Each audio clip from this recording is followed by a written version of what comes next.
سلام كمي تعلوز خبركم تعذبتي نزعلت استدالو زينا ومستنادو حيزلكم قريب لكو زينا زنبولكم تصفادت مبرهاتي فلما عندنا تبتاتو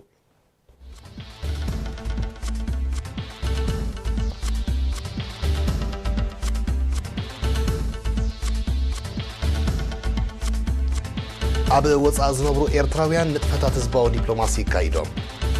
أنفر مينستر تعنا زوبا عن سبع بحجي محدرا جنزبن نبلة زتبور السلطنة وديبو أبقل علو أقل تمرت زتبابع قسقاسي مزقب كمزلو تقليسو بريزيدنت تركي سراويت سوريا زكايدو زلو وطاطرا وفريكا بأرض ونيمو داتا متنكا تاهيبو نيتو عبزوبا مع كلاي مبرع بزعبا زكايدو وطاطرا ومن قصعات نمزتاي ناي مينستر مكلقات أطيبات سويو صوماليان يونيسكون أمن عباد سبلات تمرتن أكابل بحر زتبور السمم كتيمو إيرتراويان نبرتي ستوكهولم شودن أمستردامن روتردامن هولاند كمون ملبر أستراليا بمخنيات مبل 30 عمت زخر السرحيت فنكل سنبلات كايدون كله إيرتراويان نبرت جوبا دوب السودان دما قمقام نتفتاتو دابتات حيلتات أمام قنبار وصاي السلاسيلوم زرزرو غازيتنيا أرسيما أسمروم أو وحيدة أداليات طولا ككبوتو زبصحن حبريتا كم زملكتو إيرتراويان نبرتي ستوكهولم شودن فنقلن اللمعات اب تحت الزبل تيما صنبل مبل 30 عام زخر سرحيت فنقل اكايدام ابتا قطامي فصام غدايات امباسي إيرترا بهاجرات اسكاندينافيا اتو يناسمانا بزسمع قال كم تسرحيت فنقل قدم 30 عامتات ببحر نزرحوا ازي فنقلن اللمعات بزبل تيما صنبل زلو زخر دما مرحقيات سرحيت عاتيقنا قسقاس لمعاتاون هنصاون مدباتنا نموحاس اب سلاسل زلو عمام تساتفونا كنعزز كم زخاخرنا قليتهم نفس وكف صدر مريت إيرترا واغان دمن هيوتن يتخفيل وزبلا أتو يوناس از تاريخ زي باقات أميتات تراي زي كونه بسرعة كذكرن ولدوتات كورسوان كم زقبا أرديم أبتاقات أمين نوكينات سالينا شحنت شعاتة 207 شعاتن سرحيت فانكل شحنت شعاتة 209 كمون دحريز تخصة كونتات زملكات ترخان حافشا وفلتأتن كاريمو نيروم بتمساسالي إيرتراويان نبرتي أمستردام بحدا لكاتيت إيرتراويان نبرتي روتردام دما بشومون تلكاتيت تماسالت صنبلات كم زكايدو كابتوتاز بصحن حبريتا أفليتون حلف قنصل إيرترا بهولندا أتو سولومون محاري هزباو جنبار بمولو رئيس متممان زبقسو سرحيت فنكل صلاقين حوارو كابقص مدر إيرترا كتصرق مخانو زرقا قصن برهان ناس الناس زقهادن كم زخانة بمتكاس بتوم نتقياز تكبرو جاقانونا كنحبن نتوم عبت سرحيت تسوو سماعتاتنا دما واترو كنذكرو من حدروم كنا تكبرن كم زقبانا تغيسو نفس وكف زيقا عبزناي سلامن داق مهنسة المزرق عبركتو كعزز طويعم إذا خمزيلن كله محبركم إيرتراويان نبرت ملبورن أستراليا أبزكايدو ببهلاون سنة بباون مدبات زمعرقت صنبل زخر سرحيت فنكل تغلال قنصل إيرتراتو محار تغسته نعم قوتن رزنة النايت تاريخا وعلت زقلس مقلتي هيبوم تساتفت بقريوم طرنافيهم بمحيال كل انتناو مدبات لمعات نمعوات إجامم كم زبركتو أرقاقيتهم بخال وغن بيت صحفة إمباس إيرترا ريبابليك دوب السودان قمقام نتفتات ودابيتات حيلتات عمام قنبار وطاي بتشعت لكاتيت أبجوبا أكايدوم أمباسادر إيرتراتو يوهانس سخلا ميكايل ناي 3 عامتات صبصاب نتفتات تن حيلتات عمام بزرزر دحر مقراب كاب تساتفتن زقرب اللحطوتات ملاش هيبوم اما ودتا دما اتن حيلتات عمام داقم توديبن عماماتن بزحايلك قبصلا خمس قبا لبوا حليفون أنفر مينستر تعنا زوبا عن سبا أب حقي محدرا جنزبن عقاب نبرتن زتكور السلطنة نقبالات وديبو وكيل إرينا يوسف إدريس الدالو صبص أبالو ياسين صالح كوربوي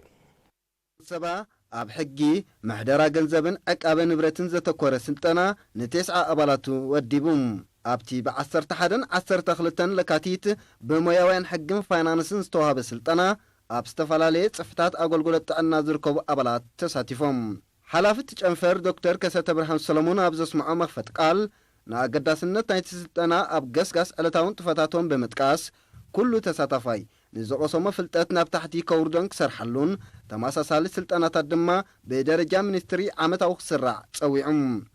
أت سلطنة نسيفيلاون قبناون حقي بقعت عقم سبن ممزنيتاتون عدقن نبرت منقستن كمون مس أوديت زت أساسر مقوطار حساب النبرتن مالاوي سنداتن كالئن زتغالله نيروم زغنا سب حقي أيفلتن ويدما أنا أيفلتوني نيرزي نزبل بمسارة سيفيلاو حقي كابت حتاتنا ناس 5 قبر ينقرنايو بقبنا وحقون بتمساسالي أنا نزي حقي أيفلتوني نيره ኣይተማሃርክዎን ወይ ድማ ቅድሚ ሕጂ ርእዮ ኣይፈልጥን እየ ብዝብል ከም መከላኸሊ ክጥቀመሉ ከም ዘይክእል አንቀጽ 78 ናይ ገበናዊ ሕጊ እውን ይነግረና ማለት እዩ ከም መከላኸሊ ክጥቀመሉ ከም ዘይክእል ማለት እዩ ስለዚ ነዚ ተረዲእና ድማ ንሕና ሚኒስትር ጥዕና ማዕከላዊ ቤት ጽሕፈት ማለት እዩ ነዚ ትምህርቲ እዚ ወዲቡ ንኣባላት ጨንፈር ሚኒስትር ጥዕና ዞባ አንሰባ የልዮም ብዝተባሃለ ተዳልዩ ማለት እዩ ተሳተፍቲ ብወገኖም እቲ ስልጠና ኣብ ሕግን ዝነበሮም ድሩት ኣፍልጦ ዘስፍሕ ምዃኑ ብምሕባር ብግቡእ ክሰርሕሉን ናብ መሳርሕቶም ካሕልፎን ምዃኖም ገሊጾም ዘይምፍላጥካ ካብ ተሓታትነት ኣይድሕነካን ስለዚ ኣብ ዝኾነ ቦታ ስራሕ ዝሰርሖ ኣፍልጦ ክህልወካ ኣለዎ ናይ ሕጊ ምክንያቱ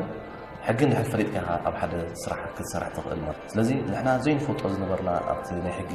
ኣብቲ ትካል ወይ ኣብቲ ናይ ሚኒስትሪ ንዓና ዝምልከት ማለት እዩ ብዙሕ ነገር ከም ንፈልጥ ኮይና ስለዚ እቲ ሕጂ ተማሂርናዮ ዘለና ኣብ ስራሕና ነቶም ኣባና ዘለዉ ትሕተና ብዛዕባ ንሱ ትምህርቲ ክነመሓላልፈሎም ኢና ካልኡን እቲ ክንገብሮ ዝግበአና ነገራት ንመጻኢ ኣዝዩ ዝኾነ ውፅኢታዊ ዝኾነ ስራሕ ንክንሰርሕን ኣብ ስራሕና እውን ብዙሕ ጥንቃቐታት ክህልየና ከም ዘለዎ ብዙሕ ሓበሬታታት ወሲድና ኣብ ናይ ኦዲቲንግ ኣተሓሕዛ ገንዘብ ብዝምልከት ብዙሕ ኣዝዩ መሃርን ኣገዳስን ዝኾነ ትምህርቲ ነይሩ ብጣዕሚ መሃሪ ንኹልና ዘፍልጥ እቲ ሕጊ ድኾነ ሰብ ብሕጊ መሰረት ክኸይድ ከም ዘለዎ ካብ ሕጊ ከይወፅእ መሃሪ ነይሩ እሱ ከዓ ድኾነ ሰብ ድኾነ ሰራሕተኛ ኣይፈለጥኩን እሞ ኢሉ ካብ ሕጊ ክወፅእ ከም ዘይክእል ኣብ ንኡዞባ ገልዓሎ ዓድታት ዓሳዒላ ኢንገል ገልዓሎን ቦርደሊን ኣብ ጽላት ትምህርቲ ብዝተገብረ ወፍሪ ተሳታፍነት ተምሃሮ ኣብ ማዕዲ ትምህርትን ውፅኢቶምን በብግዚኡ ምምሕያሽ የርኢ ከም ዘሎ ተገሊጾም ዳይሬክተር ኣብ ገልዓሎ ትርከብ ቤት ትምህርቲ ስውእ መሐመድ ሓቢብ መምህር መሐመድ ሓሎ ዓሊ ንኤሪና ብዝሃቦ ሓበሬታ ኣብ ህዝቢ ጸንሐት ሕት መረዳእታ ንምምሕያሽ ዝተኻየደ ጓስጓሳትን ዝተቐረበ ትካላትን ናውትን ኣብ ባይታ ስምስገን ፍረ ከም ዝተረኽቦ ብምጥቃስ ተሳታፍነት ደቂ ኣንስትዮ እውን ተስፉ ምዃኑ ኣብሪሆም ሱልሳዊ ርክብ መምህራን ወለድን ተምሃሮን ኣዝዩ ስጡም ምህላው ዝገለጸ መምህር መሐመድ ሓቢብ ወሲኹ ብዝተፈላለዩ ምኽንያታት ዕድል ትምህርቲ ዝሓለፎም ጓሶት ዕድል ትምህርቲ ረኺቦም ዝምስገን ውፅኢት ብምርኣይ ትምህርቶም ብግቡእ ይከታተሉ ከም ዘሎ ብምንጻር ድማ ተሳታፍነት ደቂ ኣንስትዮ ማዕዲ ትምህርቲ ማዕረ ደቂ ተባዕትዮ በፂሑ ከም ዘሎ ሓቢሮም ንተገዳስነት መምህራን ዘመጎሰ መምህር መሐመድ ሓቢብ ህዝቢ ተኸባቢ ቅድሚ ሕጂ ኣብ ላዕለዎት ኮሌጃት ተማሂሮም ኣብ ተኸባቢ ብሞያ መምህርና ተዋፊሮም ዘለዉ መንእስያት ጽቡቕ ኣብነት ንህዝብን ተምሃሮን ይኾኑ ኣብ ርእሲ ምህላዎም ንውፅኢት ናይቲ ብመንግስቲ ዝተገብረ ልዑል ጻዕሪ ኣጉሊሖሞ ከም ዘለዉ ኣብሪሂዎም ኣብ ማእከል ምምሕዳር ንኡዞባ ሃበሮ ዝኾነት ዓሬታይ ክካየድ ዝቐነየ ባህላዊ ስነ ጥበባውን ስፖርታውን ቅነ ተምሃሮ ልዑል ተሳትፎ ተምሃሮን መንእስያትን ብዝተንጸባረቐሉ ውዕውዕ ሃዋህው ተዛዚሞ እቲ ካብ 1 ክሳብ 5 ለካቲት ዝተኻየደ ቅነ ተምሃሮ ንዕቁር ዓቕምን ዝምባለን መንእስያት ኣብ ባህላዊ ስነ ጥበባውን ስፖርታውን ንጥፈታት ዝፍትሽ ብምንባሩ ኣብያተ ትምህርቲ ብዝለዓለ ደረጃ ተሳትፎን ዘንጸባረቓሉ መድረኽ ከም ዝነበረ ተገሊጾም እቲ ብውድድራት ኩዕሶ እግሪ ኩዕሶ መርበብ ኣትሌቲክስ ደርፍታት ግጥምታት ሙዚቃን ድራማን ዝተሰነየ ቅነ ብወለዲ ልዑል ተቐባልነት ከም ዝረኸበ ወኪል ኤሪና ሓቢሮ ኣመሓዳሪ ንኡዞባ ሃበሮ ኣቶ ፍትዊ ገብረ መስቀል ኣብ ዝሃቦ ቃል ባህላውን ስፖርታውን ውድድራት ናብ ዝለዓለ ደረጃ ንኽዓቢ ሓያል ተሳታፍነት ክንጸባረቕ ድሕሪ ምዝኽኻር ብፍላይ መንእስያት ኣብ ዝተውህብኦም ዝፍትሽን ዘማዕበልን መድረኻት ክሳተፉ ጸዊዖም እቲ ጋንታታት ምምሕዳራት ከባቢ ዓሪታይ ሃበሮ ጸሊም ሃበሮ ጻዕዳ ቃሮ ዕበል ፍልፍለን ማእከል ጥዕና ንኡዞባ ሃበሮን ዝተሳተፉ ውድድራት ጋንታ ኣልኣመል ናይ ዓሪታይ ተዓዊታትሎም ኣብ መወዳእታ ብክልቲ ጾታ ብውልቅን ብጋንታን ዝተዓወቱ ሽልማት ተዓዲሎም ኣብ ቤት ጽሕፈት ሚኒስትር ትምህርቲ ንኡዞባ ሃበሮ ሓላፊ ኣሃዱ ባህልን ስፖርትን መምህር መሐመድ ዓሊ ነቲ መደብ ክውን ንምግባር ንዝተሳተፉ ወለድን ትካላት መንግስትን ብምስጋን ትሕተ ቅርፂ ስፖርት ንምምሕያሽን ንምምዕባልን ተራ ሕብረተሰብን መሻርክቲ ኣካላትን ክዓዝዝ ኣተሓሳሲቦም ዝስዕብ ዜናታት ወፃኢ ንምክትታልኩም ደጊምና ብኽብሪ ንዕድም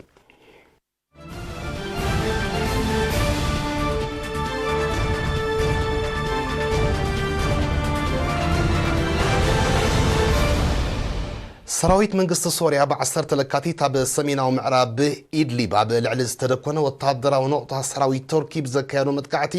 5 ወታደራት ቱርክ ብምቕታሉ ዝተቆጥዐ ፕሬዝደንት ቱርኪ ጠይብ ኤርዶጋን ሰራዊት ሶሪያ ዘካይዶ ዘሎ ወታደራዊ ወፍሪ ከቋርጾ ናይ መወዳእታ ክብል ዝተቆሶ መጠንቀቕታ ሂቦም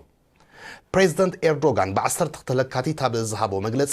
ሰራዊት ሶሪያ ኣብ ዞባ ኢድሊብ ብዘካይዶ ዘሎ ወታደራዊ ወፍሪ ተወሳኺ ኣባል ሰራዊት ሃገሩ ግዳይ ምዝኸውን ኣብ ልዕሊ ዕላማታት ሰራዊት መንግስቲ ሶሪያ መልሰ ግብሪ ክወሃበሉ ምዃኑ ኣጠንቂቑ ብዘይካዚ ፕሬዝደንት ኤርዶጋን ኣብ ዞባ ኢድሊብ ዝርከቡ ተቃወምቲ ሓይልታት ሶሪያ ሰራዊት መንግስቲ ኣብ ልዕሊ ዕላማታቶም ደብዳብ ከካይድ ምኽንያት ካብ ምፍጣር ክሕየቡ ጸዊዑሎም በዚ ድማ ኣብ ሞንጎ ክልቲኤን ጎረባብቲ ሃገራት ከምኡውን ኣብ ሞንጎ ቱርክን ቀንዲ ደጋፊት መንግስቲ ሶሪያ ዝኾነት ሩስያን ተፈጢሩ ዘሎ ምትፍናን ናብ ሓድሽ ደረጃ ዓሪጉ ከም ዘሎ ይግለጽ ኣሎ ብደብዳብ ሰራዊት መንግስቲ ሶሪያ ኣብ ዞባ ኢድሊብ ኣብ ዝሓለፈ 10 መዓልታት ብጠቕላላ 13 ኣባላት ሰራዊት መንግስቲ ቱርኪ ተቐቲሎም ኣለዉ መንግስቲ ቱርኪ ጸጥታን መሬታዊ ሓድነትን ሃገሩ ንምሕላው ኣብ ውሽጢ መሬት ሶሪያ ካብ ወታደራዊ ህላወ ነፃ ዝኾነ ከባቢ ከሊሉ ከም ዘሎ ዝፍለጥ ኮይኑ ሰራዊት ሶሪያ ካብቲ ዞባ ክርሕቕ ዘጠንቅቕ ዘሎ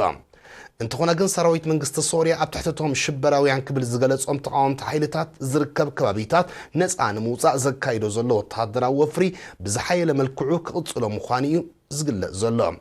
እዚ ከምዚ ኢሉ እንከሎ ፕሬዝደንት ኤርዶጋን ኣብ መግለጺኡ ነቲ ኣብ ሶሪያ ተፈጢሩ ዘሎ ምትፍናን ንምህዳእ ኣብ ቀረባ መጻኢ ርክብ ላዕለዎት ወከልቲ ቱርክን ሩስያን ክካየድ ምዃኑ እዩ ኣፍሊጡ ዘሎ ኪዳን ሰሜን አትላንቲክ ኔቶ ኣብ ዞባ ማእከላይ ምብራቅ ብዛዕባ ዘካይዶ ወታደራዊ ምንቅስቓስ ንምዝታይ ናይ ሚኒስትራት ምክልኻል ኣኼባ ጸዊዖም ዕላማዚ ካብ 12 ክሳብ 13 ለካቲት ኣብ ከተማ ብራሰልስ ቤልጂየም ዝካየድ ዘሎ ኣኼባ ወታደራዊ ህላወ ኔቶ ኣብቲ ዞባ ንምስፋሕ ተወጢኑ ንዘሎ መደብ ክውን ንምግባር ኣብ ዝውሰድ ስጉምቲ ንምዝታይ ምዃኑ እዩ ዝቃላሕ ዘሎ ኔቶ ሽበራዊ ትርኢዮታት ንምቅላስ ኣብቲ ዞባ ብሓፈሻ ኣብ ኢራቅ ድማ ብፍላይ ንዝጸንሖ ወታደራዊ ምንቅስቓስ ከስፍሖ ከም ዝኽእል ብ11 ለካቲት ምእማቱ ይዝከር ህላወ ሰራዊት ኔቶ ኣብ ማእከላይ ምብራቅ ብፍላይ ድሕሪ ቅትለት ላዕለዋይ ኣዛዚ ሓለዋ ሰውራን ኢራን ጀነራል ቃስም ሱሌማኒ ተቃውሞታት ይገጥሞ ከም ዘሎ ጸብጸባት ይጠቕሱ ይኹን እምበር እቲ ኺዳን ብኣንጻር ናይቲ ዝገጥሞ ዘሎ ተቃውሞታት ህላውኡ ንምውሓስ ብዕቱብ ይንቀሳቐስ ከም ዘሎ ናይ ቀረባ ተዓዘብቲ ይሕብሩ ባይቶ ኢራቅ ኣብ ሃገሩ ዓስኪሩ ዘሎ ሰራዊት ኣሜሪካ ክወፅእ ኣብ መጀመርያ ወርሒ ጥሪ 2020 ምውሳኑ ኣይርስዓን እንተኾነ ግና ምምሕዳር ፕሬዝደንት ዶናልድ ትራምፕ ኣብ ልዕሊ ኢራቅ ሓድሽ እገዳ ከጸድቕ ከም ዝኽእል ብምጥንቃቑ መንግስቲ እቲ ሃገር ነቲ ውሳኔ ዳግመ ግምት ከይገብረሉ ከም ዘይተርፍ ይእመት መንግስቲ ሶማልያን ትካል ትምህርቲ ስነ ፍልጠትን ባህልን ውድብ ሕቡራት ሃገራት ማለት ዩኔስኮን ኣብ ምምዕባል ጽላት ትምህርትን ዕቀበ ባህልን ዘተኮረ ስምምዕ ከቲሞም እቲ ስምምዕ ብሰንኪ ጸጥታዊ ዘይምርግጋእ ባዕሉታት ተጸሊዩ ንጸንሐ ጽላት ትምህርትን ባህልን ሶማልያ ኣብ ምብርባር እወታዊ ተራ ከም ዝህልዎ ኣብ ሳልስተ እዚ ኣብ ከተማ መዓድሾ ኣብ ዝተኸተመ ስምምዕ ተጠቒሱሎ ዩኔስኮ ኣብ ሶማልያ ብዲጂታል ዝተደገፈ ትምህርታዊ ኣገባብ ከተኣታቱ መደብ ከም ዘለዎ ይሓቢሩ ዘሎ ኣብ ሶማልያ ብሰንኪ ጸጥታዊ ዘይምርግጋእ ኣስታት 3 ሚልዮን ቆልዑ ካብ ትምህርቲ ክርሕቑ ከም ዝተገደዱ ጸብጻባት ይጠቕሱ